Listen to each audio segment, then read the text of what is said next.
Hello everyone, I'm Coach Ed Escuelas from Novaliches, Quezon City, but now I'm presently working here in Taiwan as caretaker under teacher coach Mary Grace Lahola with my sponsor Coach Ricky Sibilia. This video is for Module 2, Task 3. It's all about NECO, stand for New Empowered Consumerism Orientation.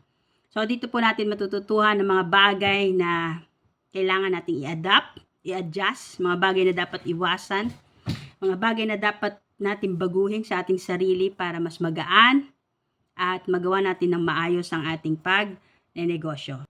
Nakapaloob po dito ang ating mindset. So again, a strong mindset is very crucial in doing business. It shapes our decisions, actions, and overall success. Kung ikaw ay nananatili pang negatibo at naririto ka na sa pagbibusiness, kailangan mapalitan natin yan into positive mindset. No? Palakasin natin ang ating pagiging positibong pananaw. We should learn to see positive things even in the midst of challenges and setbacks. Dahil po ang pagkakaroon ng positibong pananaw ay napakalaking maitutulong sa atin, hindi lang sa ating pagnenegosyo, kundi sa pang-araw-araw nating buhay. We're not easily broken, distracted, even in rejection and criticism.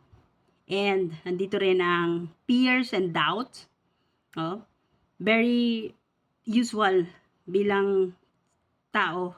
Nakakaranas po tayo ng takot at mga pag-aalinlangan. But then, hindi po natin dapat ini-entertain, hindi natin ini-embrace ang ating mga takot. Dahil kapag lagi po tayo natatakot, nililimitahan nito ang ating potensyal sa mga pwede nating marating at mga magawa. And about sa doubt, no, it's like worrying too much.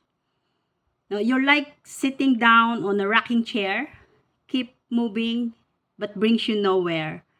So meaning wala pong nagagawa ang sobrang pag-aalinlangan, sobrang paghihinala, sobrang pag-aalala. In fact, nagpapakita po ito ng kawalan ng pagtitiwala natin sa ating Panginoon.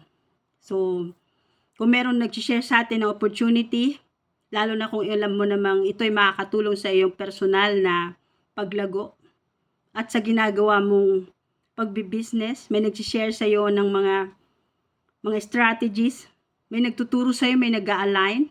So, dapat positibong utak mo na i-absorb ang lahat ng mga gandang bagay na ito. Instead, we should be grateful in all those things. And, meron din po tayong tinatawag na GLLA, stand for Good Listening and Learning Attitude. No? Pahalagaan po natin ang bawat pagtuturo, pagtutuwid ng ating mga coaches and mentors. Hindi lang basta makinig, i-absorb, i-apply, and act on it, no? Para hindi masayang ang lahat ng mga pagtuturo nilang sa atin.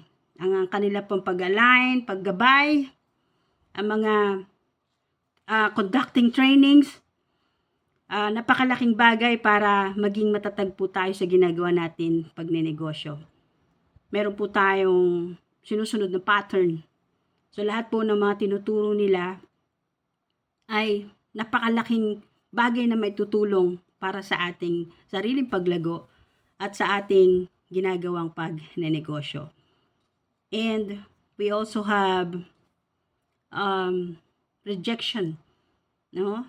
Rejection sometimes is redirection. Sometimes God allow it to happen, yung ma-reject po tayo, dahil bibigyan niya po tayo ng panibagong pagkakataon para mag-explore. Explore new journey, new things with new perspective. So, embrace lang po natin ang rejection. Love it. Masanay po tayo sa rejection. Palagi lang po tayo maging masaya at maging grateful sa lahat ng ating mga ginagawa. And of course, ikip po natin ang ating good attitude. Dahil ang pagkakaroon po ng mabuti at masayahing pag-uugali ay nakakapagpagaan ng buhay. Hindi ka mahihirapan makisama, no? Sa mga tao, you can build a good foundation, a good relationship to your clients, customer, coaches, and mentors. Marunong kang mag-aprisa. Marunong kang makakita ng kabutihan ng iba dahil meron kang mabuting kalooban at mabuting pag-uugali. So hanggang dito na lang po ang aking video. Sana po meron po kayong natutuhan sa maigsi kong video. Again, I'm Coach Eds. And nagsasabing, keep your positive attitude and always smile. Happy Business Day!